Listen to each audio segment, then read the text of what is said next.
Hey, have you ever walked into a Walmart the night before Halloween? The social norms completely cease to exist. Kids are absolutely feral. Adults have lost their mind. And when you walk out, you feel like you're spinning because you just experienced a scene in Fear and Loathing in Las Vegas, wondering what the hell just happened. So possibly you have felt this way after an IEP or maybe during an IEP meeting. You are not crazy. So the system is just a lot. And as a former special education teacher and a special education family advocate now, I want to try and pull back the curtain a little bit without dragging every staff member in the building. So let's go ahead and look at some common things that people don't really ever talk about to kind of help us get our feet on the ground. One, the power imbalance is real. Even when people are cool as a fan and super kind, most, if not all, staff around the table do genuinely care about your kiddo. But let's be real, it's still 8 professionals-ish, usually all decked out in those super loud, heavy lanyards, usually stuffed with keys and school lunch numbers, and just enough school spirit to make you wonder if you're allowed to sit with them because it's Wednesday and you're not wearing pink. Schools control the data, they control the timelines, they control the drafts. So it can feel like you walked in and just crashed some sort of staff meeting with the plastics. But also don't get it twisted. You actually do, as a parent, have a lot of rights, and we'll touch on that a little bit later.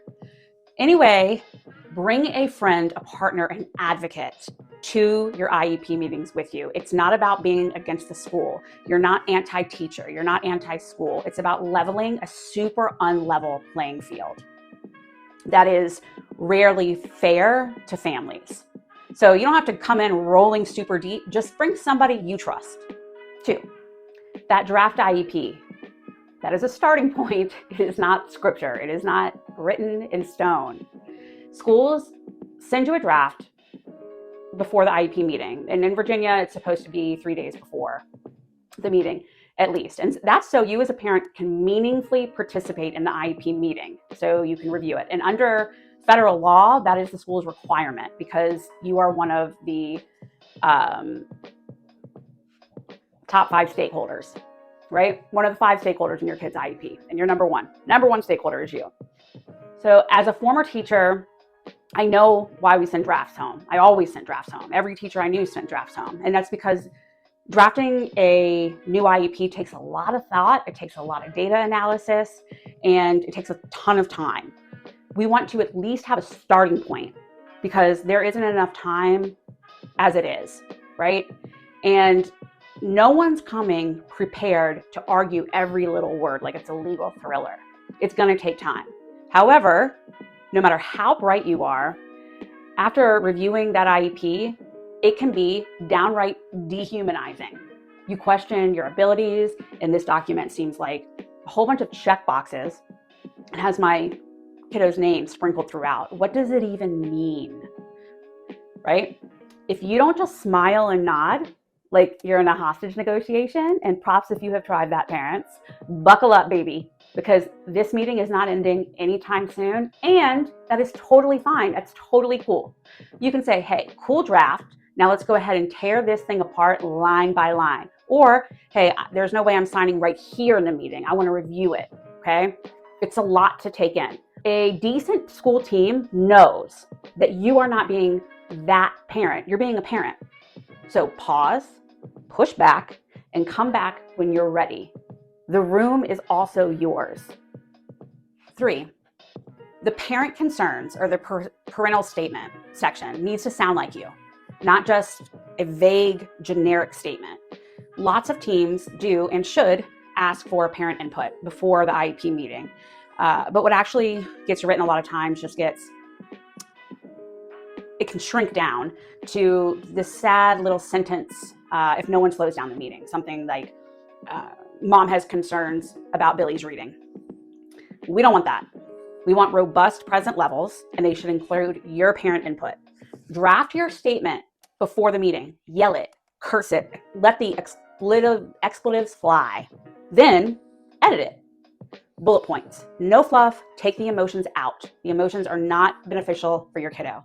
Email it to the team beforehand, request that it gets copy and pasted into the present levels of your kiddo's IEP. That's your right, and it drives the whole plan. Think of it like you're mailing in your manifesto. Spell it out, bullet point it, no fluff. So everyone knows exactly what you're seeing at home and what you expect from the team. This is your chance to shape the IEP in a way that actually matches your kiddo's needs, not just school buzzwords. 4, Virginia is a consent state. This means you have real power in your kiddo's IEP process, not just this front row seat. The school handles the data and the paperwork, but when you know your rights, this really shrinks that power imbalance that we were talking about earlier. You don't have to sign off on the entire IEP like it's a full menu that you didn't order. Agree to what works, hold off on what doesn't just yet, like splitting the bill when you weren't really feeling those fries. This way, your kid can get what they need while you keep working on the pieces that you're really unsure about. The goal is definitely to get us to yes, and because we don't want a forever no. Special education is incredibly complicated, and feeling like you're confused or like, oh my gosh, I'm contradicting myself is totally normal. Welcome to the world of special education. So about the process, rushed meetings, last minute invites, or you not getting much airtime, that's the system being overloaded and broken. It's not you. But these practices do violate your right to meaningfully participate in the IEP meeting. In Virginia, you have the right to audio record meetings. Just give them notice. It can be an email the day before or the day of. I record every single meeting. And it's not a trust thing with a school. It's because I don't have the best memory. I'm not gonna remember every single thing that was said. I need that recording to keep things straight. After that meeting, send some calm, cool email just summarizing what was discussed and any other questions that you might have.